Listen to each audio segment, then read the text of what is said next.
Agora, a Bíblia lida e explicada com Alain Amorim. Para quem quer ouvir a Palavra de Deus de forma simples e compreensível. Olá, querido ouvinte, querida ouvinte. Estamos de volta com mais um programa, a Bíblia lida e explicada. Eu sou o pastor Alain Amorim. Nós continuamos hoje o segundo trecho, a segunda parte do texto que já vimos estudando desde o último programa, em Marcos capítulo 5, a partir do verso 1, como nós vimos na aula, no nosso programa passado, mas agora considerando o segundo trecho a partir do verso 9. Leremos juntos então dos versos 9 ao verso 14. Acompanhe comigo a leitura da bendita palavra de Deus. E perguntou-lhe: qual é o teu nome? Respondeu ele: Legião é o meu nome, porque somos muitos. E rogou-lhe encarecidamente que os não mandasse para fora do país. Ora, pastava ali pelo monte uma grande manada de porcos. E os espíritos imundos rogaram a Jesus, dizendo: manda-nos para os porcos, para que entremos neles. E Jesus o permitiu. Então, saindo os espíritos imundos, entraram nos porcos, e a manada, que era cerca de 2.000, precipitou-se despenhadeiro abaixo, para dentro do mar, onde se afogaram. Os porqueiros fugiram e anunciaram na cidade e pelos campos. Aqui nós vemos a continuação do trecho que iniciamos no nosso último programa.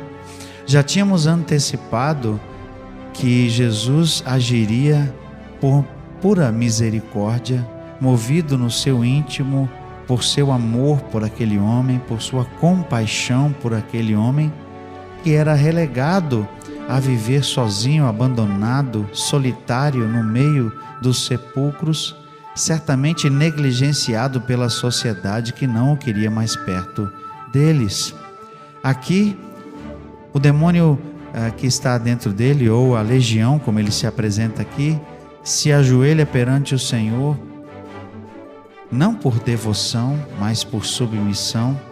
E Jesus então lhe pergunta: qual é o seu nome? É certo que Jesus já sabia qual era o nome do demônio que estava ali, ou dos demônios. Isso está registrado apenas para que nós tivéssemos conhecimento. E eu creio que, especificamente, para que Jesus deixasse claro que poderia haver algo como vários demônios habitando uma mesma pessoa. Talvez para que a libertação dele fosse vista como algo realmente extraordinário, e o foi. Talvez para que eu e você pudéssemos perceber que quanto maior a miséria do homem, maior é o poder de Jesus para libertar toda e qualquer pessoa.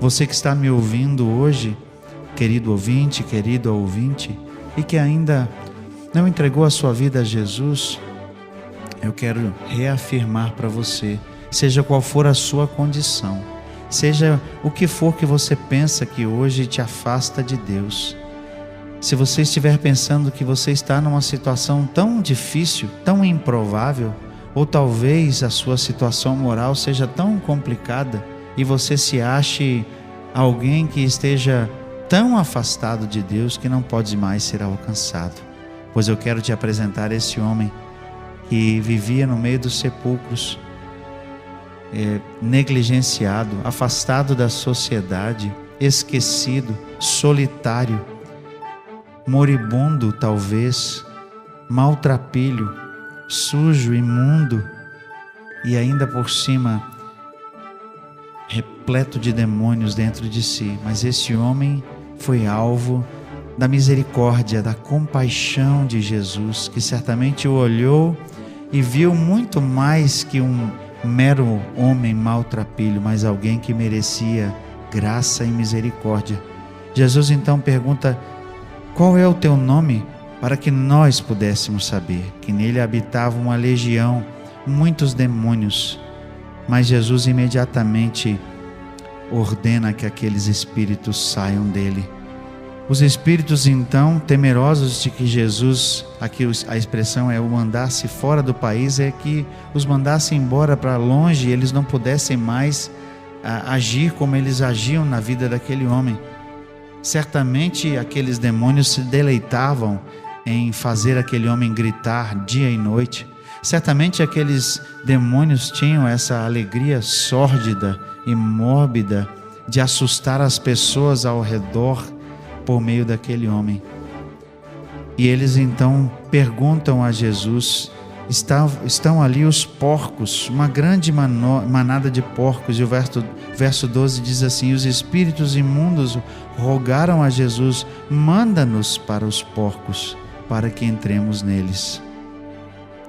Talvez seja bastante significativa a menção que estavam ali uma manada, ou estava ali, melhor dizendo, uma manada de porcos. É preciso lembrar que eles não estavam mais na terra de Israel. Porcos não eram apacentados na terra de Israel. Israelitas, e por causa da própria Bíblia, consideravam os porcos animais imundos. Eles não criavam porcos.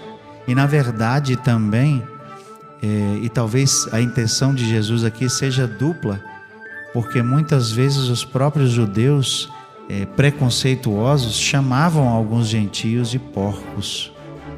Mas aqui Jesus permite que esses espíritos imundos entrem nesses porcos. E o texto diz que os porcos então se precipitaram se precipitaram no mar. O texto diz que a manada era de cerca de 2.000 porcos. E é interessante também observar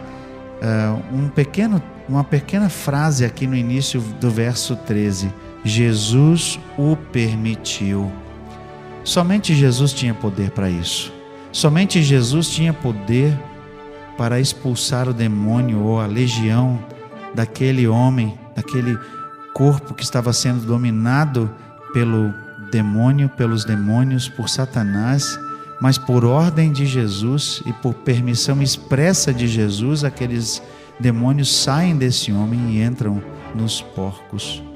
Mas é interessante também que os porcos, ao receberem os demônios em si, eles mesmos se lançaram despenhadeiro abaixo para dentro do mar, onde se afogaram.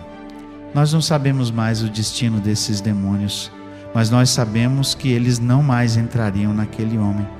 Nós sabemos que Jesus, por sua misericórdia, retirou aquela legião daquele homem. E isso foi algo extraordinário, tão extraordinário que o texto diz aqui no verso 14: os porqueiros fugiram, aqueles homens que apacentavam os porcos fugiram e o anunciaram na cidade e pelos campos. Aquela notícia se espalhou rapidamente. Aqueles homens ficaram impressionados com o que viram. Ficaram impressionados ao ver os demônios saírem, deixarem aquele homem. Nós não sabemos exatamente como isso aconteceu, mas certamente não foi de forma pacífica que eles saíram. Nós já vimos uma outra oportunidade em que os demônios saíram de um menino e eles fizeram algo ali, sacudiram o menino e depois saíram para tentar mostrar algum tipo de resistência, mas eles não podiam nada contra Jesus. Aqueles homens também ficaram impressionados porque aquela manada de porcos se lançou inteira no mar, e isso certamente impressionou. Certamente impressionou ter visto Jesus dar essa ordem. Primeiro a ordem: espírito imundo, sai desse homem. E depois a outra ordem: então entrem nos porcos. E certamente ficaram impressionados com aquilo que viram ao ver, então, ao testemunhar que a manada se precipitou no mar. Deve ter sido uma cena realmente impressionante. E eles então saem dali e vão anunciar na cidade e pelos campos. Jesus age por absoluta compaixão e misericórdia. A compaixão e a misericórdia de Jesus eram atuantes o tempo todo e faziam com que as suas ações refletissem o amor de Deus por todas as pessoas, o amor de Deus por qualquer pessoa. Imagine alguém que seja tão marginalizado como esse homem estava. Imagine alguém que não seja visto como uma pessoa, como alguém que talvez aqui nem mesmo se parecesse mesmo com um ser humano, de tão sujo, de tão maltrapilho por causa de sua condição tão terrível. Mas Jesus, num ato de profunda misericórdia e compaixão, ordena para que aquele homem seja então restaurado. E nós veremos que o homem foi restaurado completamente. Nós veremos que o homem foi sarado, que o Espírito realmente o deixou. Mas veremos também uma reação mais impressionante e um contraste, na verdade, entre a reação da multidão que vai afluir ali e a reação daquele próprio homem que foi libertado por Jesus. Nós veremos isso juntos na conclusão dessa história do endemoniado gadareno. Mas veremos isso juntos no nosso próximo encontro. Até lá, que Deus abençoe a sua vida. Acesse agora nossa plataforma e baixe os podcasts www.rede316.com.br. A Bíblia lida e explicada com Alain Amorim.